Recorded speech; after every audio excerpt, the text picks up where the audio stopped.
Think about the person you spend the most time with.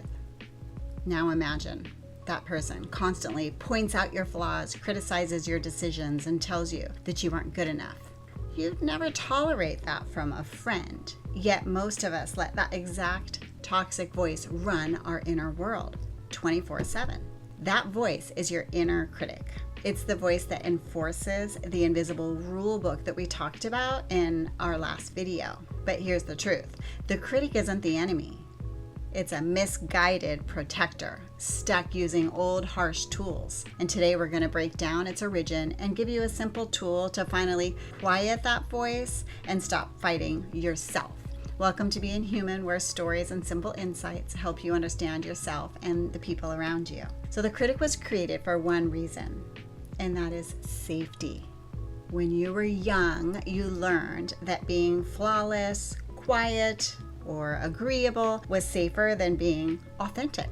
The critic took over the job of anticipating and punishing mistakes before the outside world could. It's doing preemptive damage control. It believes incorrectly that if it can make you feel bad enough, you'll be motivated to change. Or better yet, avoid confrontation entirely. So the problem is that its methods are based on childhood fear, not adult capability. It doesn't know how strong you are now. The key to healing isn't fighting the critic. That just gives it more power. The key is to translate it. The next time you hear the harsh criticism, don't argue with it. Instead, silently ask yourself, if this voice were a caring protector, what is it actually trying to warn me about?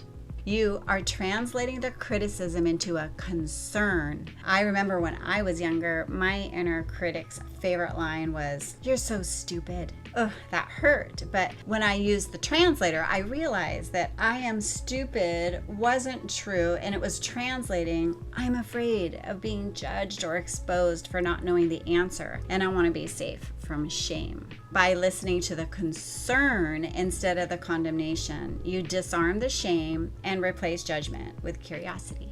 You can stop letting the critic run the whole operation and yet keep it as a worried advisor. It gets to state its concern, but you get to choose the response. This is how you reclaim your power. So what is one thing that your inner critic actually criticizes you about? Translator right now, and share the concern in the comments below. Let's see how many of us share the same worried protector. If you're ready to trade confusion for clarity and understand yourself and others with more compassion, hit subscribe and the bell to join our community and get notified of new videos where we're making sense of the senseless. You've gained insight into your inner voice.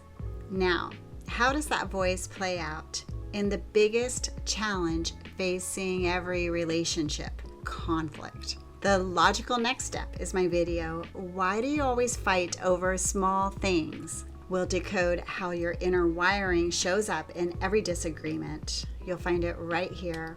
Welcome to Being Human. I'm so glad you're here.